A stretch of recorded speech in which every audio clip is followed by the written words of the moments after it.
ఎక్కడ పని అయింది? మొత్తం నీళ్ళు వస్తలేవు, మంచినీళ్ళు లేక మొత్తం పనంతా ఆగిపోయింది. ఊళ్ళో ఫిల్టర్ ఖరాబ్ అయిందటగా.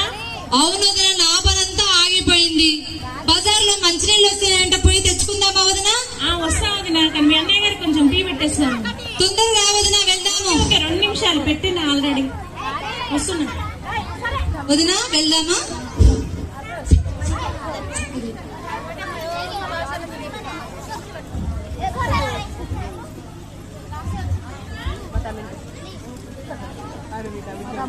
వదినా వదినా, ఈ ఊళ్ళో ఏమో కొత్తగా కనిపిస్తుంది. ఎవరు వచ్చింది?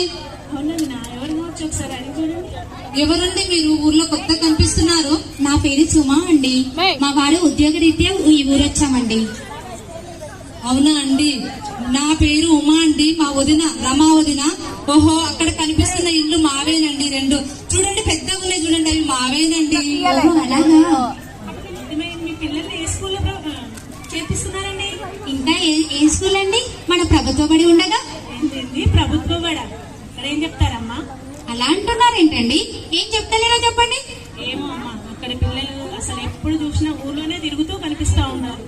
అవును, అలానే కనిపిస్తారు. పాఠశాల సమయం ప్రభుత్వ బడికైనా ప్రైవేటు బడికైనా ఒకటేనండి.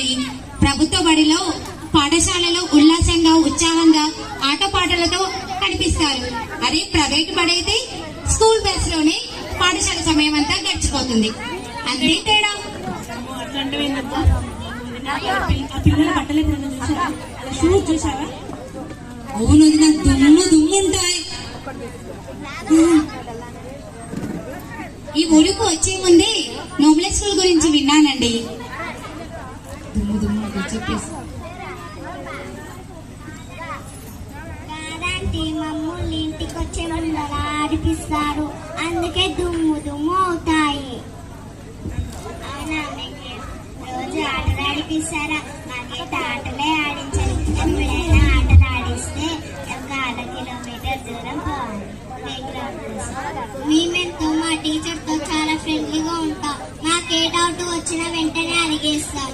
అవునా, మాకైతే మా టీచర్తో మాట్లాడాలంటే మస్తు భయం.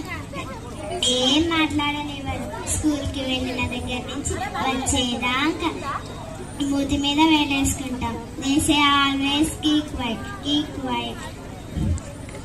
అమ్మ అమ్మ మా టీచర్ ఇచ్చింది. అమ్మ అమ్మ మా టీచర్ ఇచ్చింది. ఏంది తల్లి ఇది? ఇక్కడ ఏదో 57,000 అని రాసింది. ఏందమ్మా, కొంచెం చదువు.